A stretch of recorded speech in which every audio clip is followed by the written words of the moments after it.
Kumusta mga kaibigan? Welcome sa Insight Fusion. Sa episode na ito, tatalakayin natin ang isang napakahalagang issue, ang tensyon sa pagitan ng China, Taiwan at ng mga pahayag mula sa ilang opisyal na maaaring magdulot ng kaguluhan sa ating rehiyon. Ano nga ba ang tama? At nasaan dapat tumindig ang Pilipinas? Alam nyo ba kung gaano kaseryoso ang usaping Taiwan para sa China? Ayon sa kanila, ito ay bahagi ng kanilang pambansang teritoryo at ang pakikialam ng ibang bansa ay itinuturing nilang paglabag sa soberenya. Kaya't kapag may mataas na opisyal mula man sa Amerika o sa ibang bansa na nagsasabing ipagtatanggol nila ang Taiwan para na rin itong pagtapak sa red line ng China, tandaan natin ang nangyari noong 2022. Bumisita si Nancy Pelosi sa Taiwan sa kabila ng babala at kahit si President Joe Biden ay tutol sa biyahe, ang naging tugon ng China, malawakang military drills, missile tests, parang rehearsal ng giyera. Ngayon, paano ito konektado sa Pilipinas? Mahalagang tandaan na kinikilala ng gobyerno ng Pilipinas ang One China Policy. Ang prinsipyo nito ay nakasaad sa Joint Communique na nilagdaan noong 1975 sa pagitan ng Pilipinas at China. Ayon sa kasunduang ito, kinikilala ng Pilipinas ang People's Republic of China bilang tanging lehitimong pamahalaan ng China at tinatanggap ang posisyon ng China na ang Taiwan ay bahagi ng kanilang teritoryo. Sa madaling salita, opisyal na pulisya ng Pilipinas na huwag makialam sa anumang usapin tungkol sa Taiwan. Ito'y itinuturing na panloob na usapin ng China, isang bagay na dapat resolbahin nila mismo. At para mas maintindihan pa natin ito, pakinggan natin ang naging pahayag ni Professor Ana Malindog-Uy, isang geopolitical analyst at international affairs expert tungkol sa One China Policy at kung bakit delikado ang mga pahayag na tila kumukontra rito. Feel how serious this is as a transgression to China's red lines when you have a high-ranked military officer just who, as a country, are supposed to recognize the PRC and now saying that they're going to go and defend Taiwan.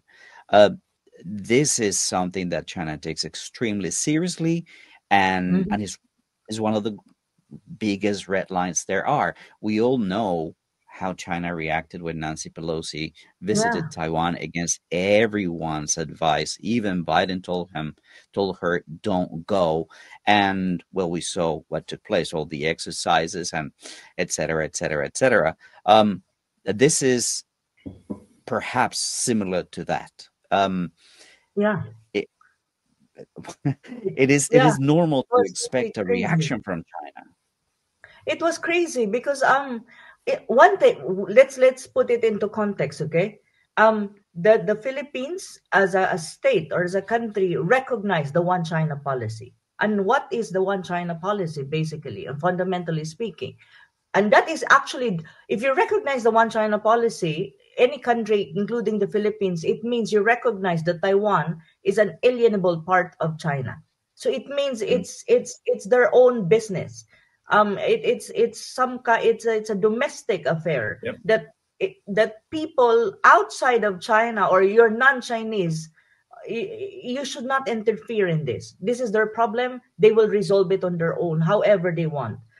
And the Philippines, as far as I'm concerned, and as far as Filipinos are concerned, and even as far as Marcos government is concerned, what I know, and I think this is the fact, is we recognize the One China policy. So it means that we don't have any business interfering in the Taiwan Strait or any matters related to Taiwan. And I think every Filipino who has a common sense and quite in the right mind understand this.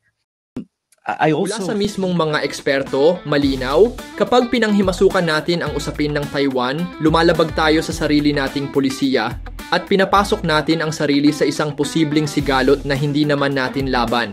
Hindi ito tungkol sa kung sino ang tama o mali sa pagitan ng Amerika at China. Ito ay tungkol sa interes ng Pilipinas, sa kapakanan ng mga Pilipino at sa pagpapanatili ng kapayapaan sa ating rehiyon. Sa huli, ang tanong ay ito, mas pipiliin ba nating sumabay sa mga dayuhang interes o igigit natin ang isang independent foreign policy na nakabatay sa ating kapakanan? Sa panahon ng kaguluhan, ang pinakamahalagang armas ng isang bansa ay hindi baril o bala, kundi diplomasiya, prinsipyo at diskarte. Maraming salamat sa panonood. Kung nagustuhan nyo ang content na ito, huwag kalimutang mag-like, mag-subscribe at i-share sa iba. Hanggang sa muli, mabuhay ang sambayanang Pilipino.